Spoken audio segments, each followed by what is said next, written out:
Boa noite, gente. Tudo certo? Bom, vamos dar continuidade à mensagem, tá? Deixa eu ver se está funcionando só. Tá só. Vamos dar continuidade à série Adolescente que Fala. E hoje eu queria tratar com vocês sobre o texto que está lá em Filipenses, no capítulo 2.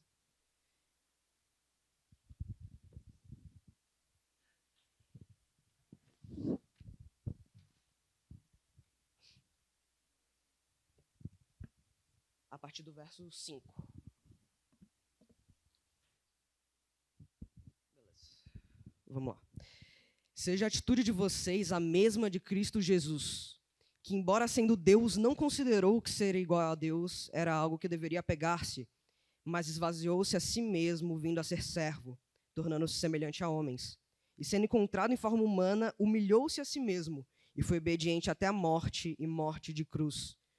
Por isso Deus o exaltou à mais alta posição e lhe deu o nome que está acima de todo nome, para que o nome de Jesus se dobre todo o joelho, nos céus, na terra e debaixo da terra, e toda língua confesse que Jesus Cristo é Senhor, para a glória de Deus Pai. Amém? O cristianismo, ele roda todo em volta de uma persona, de uma figura. Essa figura é Cristo. E existe um motivo para isso. E o texto aqui, ele discorre muito bem os motivos pelos quais Cristo é a nossa referência. E tudo começa nesse versículo aqui, olha, a partir do versículo 6, em que ele fala que, embora sendo Deus, não considerou que ser igual a Deus era algo que devia apegar-se. E me vem uma pergunta na cabeça, sempre que eu leio esse texto. O que é ser igual a Deus? Porque se a gente não tem ideia do que é ser igual a Deus, a gente pode julgar que é algo fácil de não se apegar, assim como pode ser algo muito difícil. E o legal da Bíblia é que ela mesma responde as próprias perguntas que ela impõe. E lá em João, ele responde essa pergunta. O que é ser igual a Deus? Vamos lá. Muito obrigado, pastor. Viu? Um exemplo de servo, gente. É esse tipo de coisa que eu estou falando.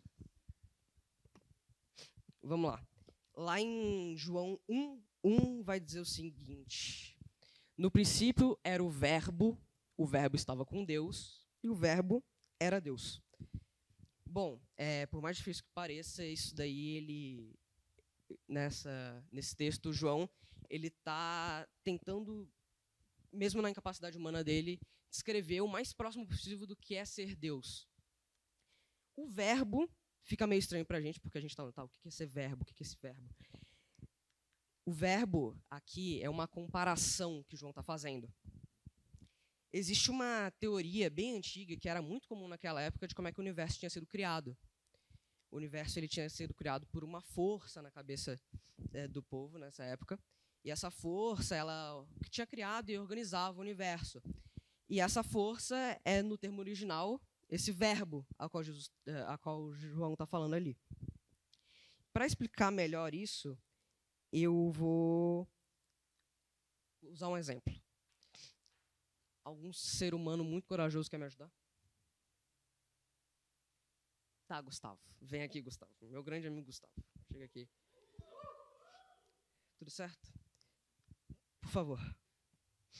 À vista de todos, tu vai imitar o que eu vou fazer aqui, tá? Chega aqui, por favor. Ergue sua mão pra frente. Solta isso. Por que caiu? Gravidade, tá. Beleza. Até aí, ok. Tu consegue me responder se essa tal gravidade que tu falou, ela pensa? Não, ela não pensa. Tem alguma coisa que vai parar a gravidade aqui? Não. Beleza, era isso que eu precisava. Muitíssimo obrigado.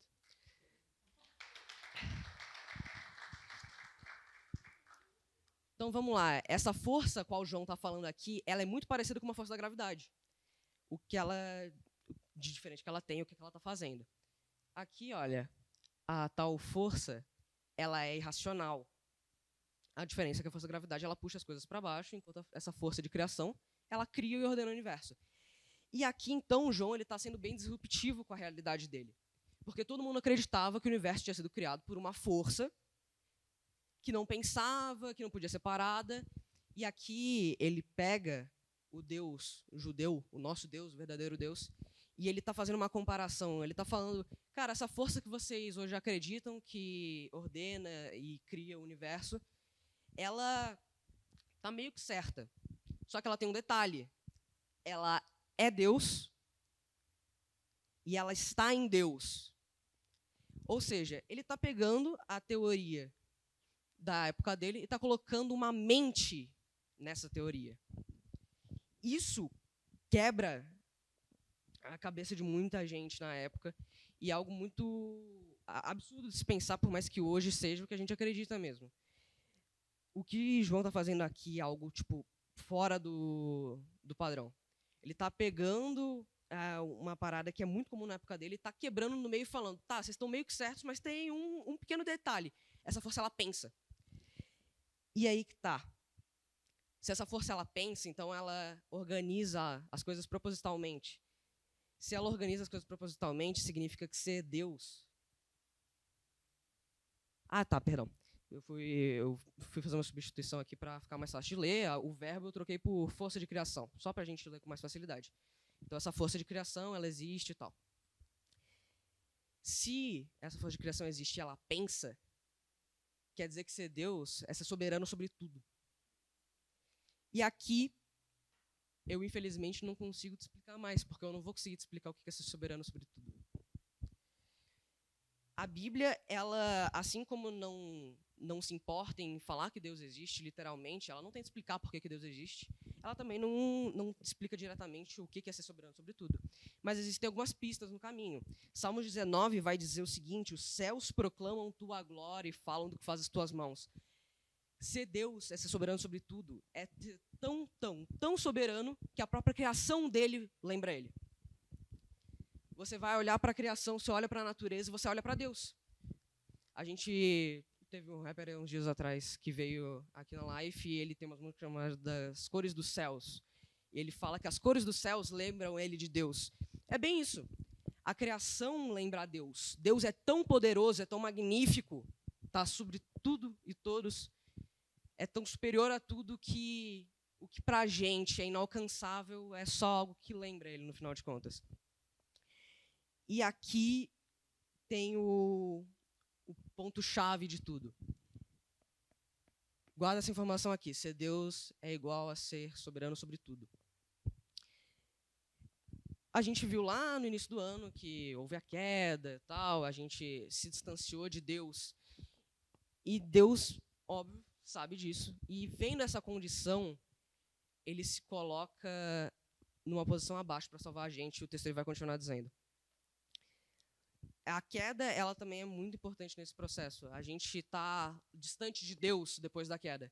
Se a gente está distante de Deus, então a gente precisa que Deus venha e busque a gente de volta. E aí o texto vai continuar dizendo lá no versículo 7.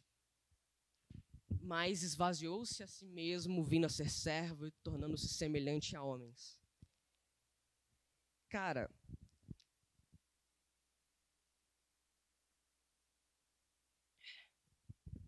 isso daqui é incrível. Isso daqui é absurdo. Isso daqui é muito contraditório, não no sentido de contradição, mas no sentido de ser muito disruptivo. É muito para a nossa cabeça. Existe um Deus absoluto que está sobre tudo, está sobre todos, está sobre todos nós, mas que resolve que vai virar homem. Aqui a gente acaba entrando em choque, e aqui que muitas pessoas acabam até por desistir da ideia do cristianismo. Existe um Deus perfeito que é homem, que se tornou homem. E o fato da gente não acreditar que ele se tornou homem não faz ele não ter virado. Aqui é a verdade bíblica mais intensa de tudo. João 1,14 vai dizer que o verbo se fez carne, o verbo qual eu tinha falado para vocês antes. E aqui a gente até tem dificuldade de entender o tamanho disso. Cara, Deus se tornou homem. Cristo era Deus humano.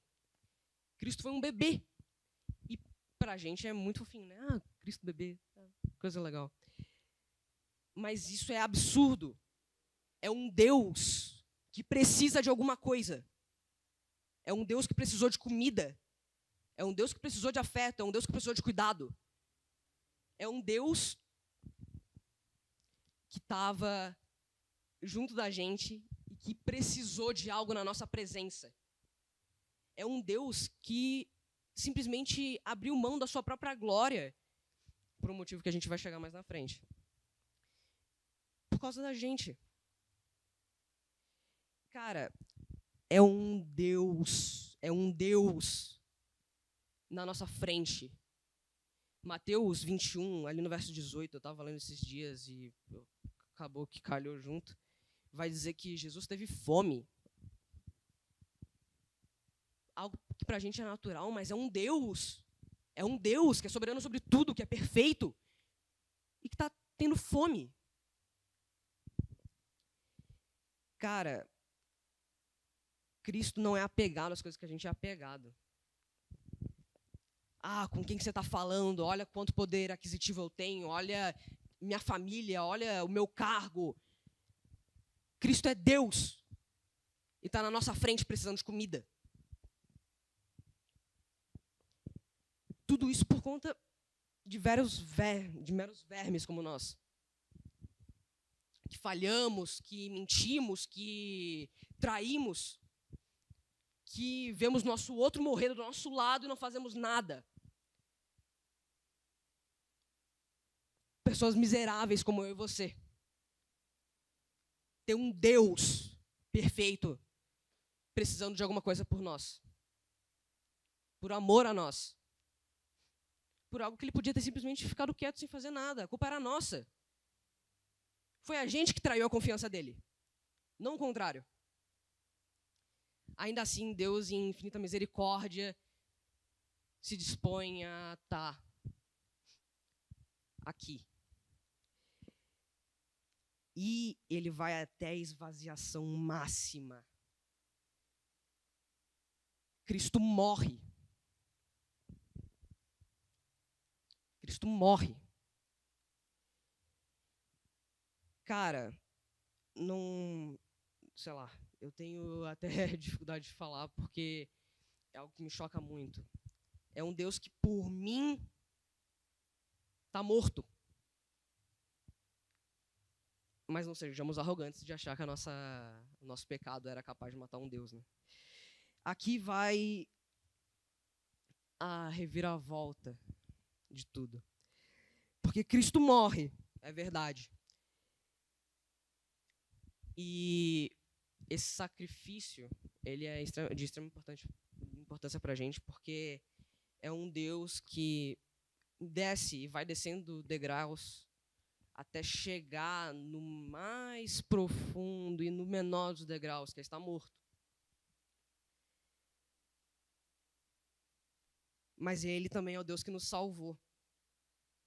Não só um Deus que se esvaziou de si. A queda, ela tem diversas consequências, e a gente já estudou as consequências dela. Mas uma delas é uma que a gente nem se dá conta. A queda é o que faz a gente morrer hoje. Até então, até antes da queda, a gente não morria. A gente peca e a gente passa a morrer. E o ser humano, como quer se distanciar de Deus depois da queda, ele acaba por ter o seu primeiro ídolo, a sua primeira idolatria. E a primeira idolatria dele é a própria morte. Perceba, você come porque tu vai morrer. E tu não quer morrer, então tu come. Aquele que tem filho, ele quer ter filho porque ele tem que manter a linhagem dele sobre a terra. Porque ele sabe que um dia ele vai morrer. No entanto, o cara que não quer ter filho é o cara que sabe que vai morrer um dia, então quer curtir essa vida e não quer gastar tempo com uma outra vida. Tudo é por conta da morte, no final de contas. Tudo que a gente faz é por conta da morte. A gente come, a gente vive, a gente se esforça, a gente deixa de se esforçar. Qualquer coisa está diretamente ligada à morte. Deus sabe disso também. E é por isso que Cristo morre.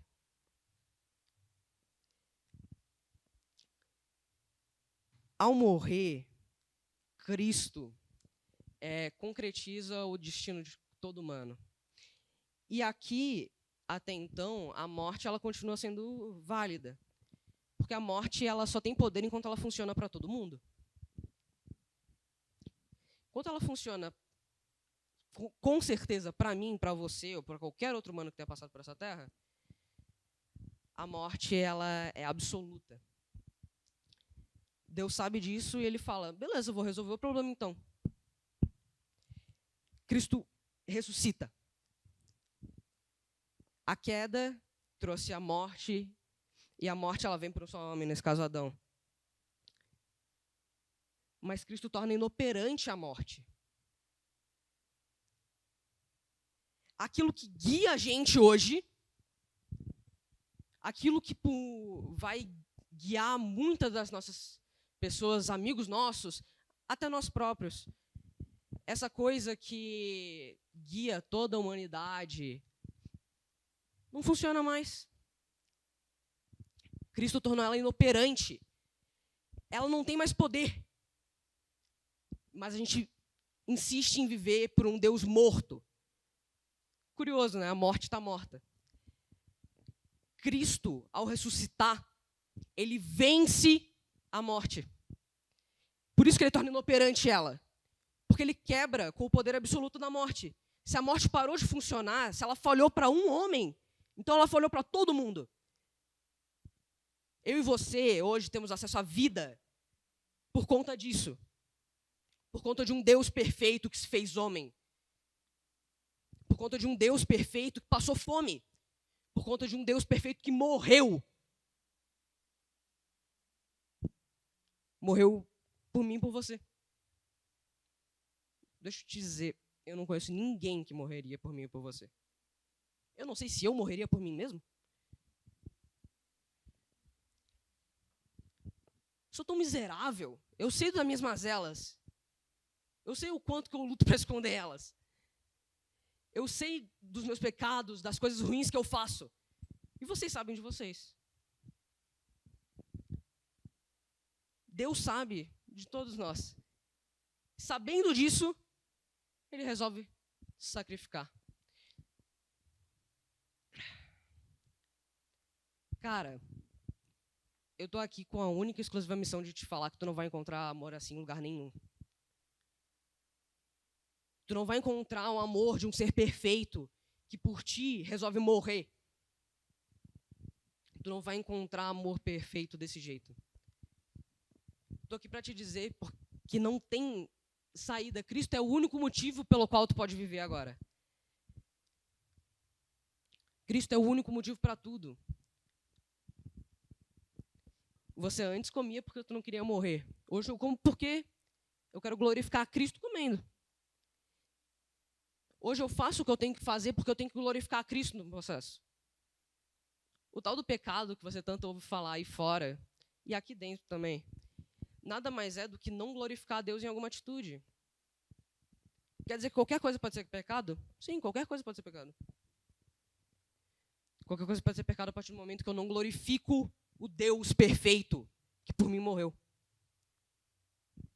O Deus perfeito que por mim sangrou, que por mim foi humilhado, que por mim foi abusado. Cara, é um nível de se esvaziar que nenhum de nós vai conseguir alcançar. É um Deus perfeito morrendo. Mas é um Deus perfeito ressuscitando. É um Deus perfeito que não vai deixar a morte vencer. Aqui, e esse é um texto muito bom para dizer isso, né? 2 Timóteo 1:10, sendo agora revelado pela manifestação do nosso Salvador, Jesus Cristo, ele tornou inoperante a morte e trouxe à luz a vida e a imortalidade por meio do Evangelho. Um texto em Apocalipse 1:18 vai dizer, sou aquele que vive, isso é Cristo falando.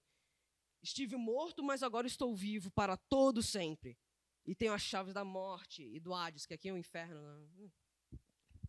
Dá uma outra pregação isso daqui. Mas, cara, é um Deus perfeito que sangrou por mim e por você. Tudo que eu faço tem que me lembrar isso. Eu tenho que ser o exemplo para as pessoas lá fora sobre isso. E aqui eu tô na única e exclusiva missão de te falar isso. Amigo, 2000 anos atrás teve um Deus morto numa cruz. Mas um Deus que não ficou morto. Um Deus que ressuscitou.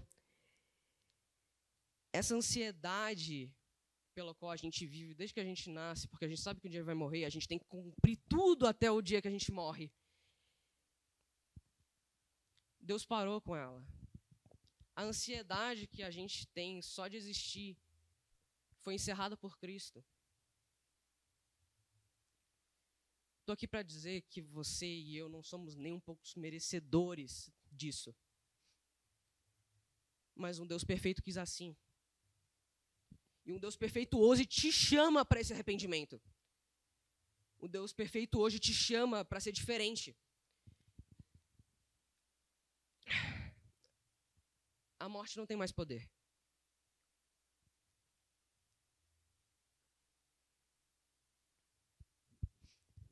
É loucura pensar nisso, porque é um ser humano te falando que você não precisa mais se preocupar com a morte. Cara, tu não precisa mais se preocupar com a morte. Por mais que seja loucura eu estar falando isso pra você, é verdade. Existe um Deus perfeito que hoje quer perto dele. Então por que não tomar o lado dele? Um Deus perfeito que olhou para suas mazelas e não resolveu simplesmente punir. Resolveu te salvar. Resolveu te salvar por algo horrível que você mesmo fez contra ele. Por algo horrível que eu fiz. Hoje Cristo te chama para estar perto dele. Eu sou mero mensageiro dessa verdade. Não tem muito mais o que eu falar para você aqui. Isso é absoluto. Não existe nada maior que isso. É um Deus que se sacrificou por mim e por você.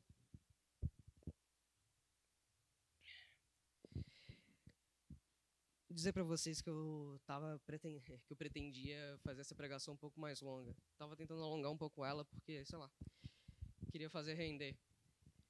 Mas não tem o que eu fazer render nisso. É uma mensagem muito maior do que eu. Uma mensagem muito maior do que vocês. Mas sendo muito maior do que eu ou vocês, ela alcança a gente. E hoje ela está aqui. Te falando para tu sair dessa tua vida. Dessa tua vida de desonra a Deus. Mas uma vida que hoje quer estar próxima dele. Que quer estar próxima do Deus que te salvou. Que hoje te dá a oportunidade de redenção. Pedro vai dizer, em um certo momento em que vários discípulos, eles vão para longe de Cristo e sobra só os 12 apóstolos. E Jesus pergunta, para onde que vocês vão agora?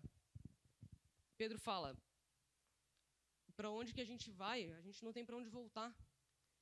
Só o Senhor tem as palavras de vida eterna que alcançam a gente.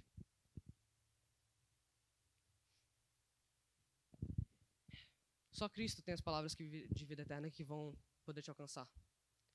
Só Cristo vai ter o amor perfeito que hoje pode te alcançar. Só Cristo que vai encerrar com a tua ansiedade, com a qual você já nasceu. Ansiedade que sozinho você não pode vencer. Cristo é aquele que está sobre tudo e todos e hoje ele está aqui. E através de um livro muito belo, está falando para você que ele quer te salvar. Então, vamos hoje escolher estar ao lado de Cristo. Estar ao lado do nosso verdadeiro Senhor, daquele que realmente nos ama. Amém?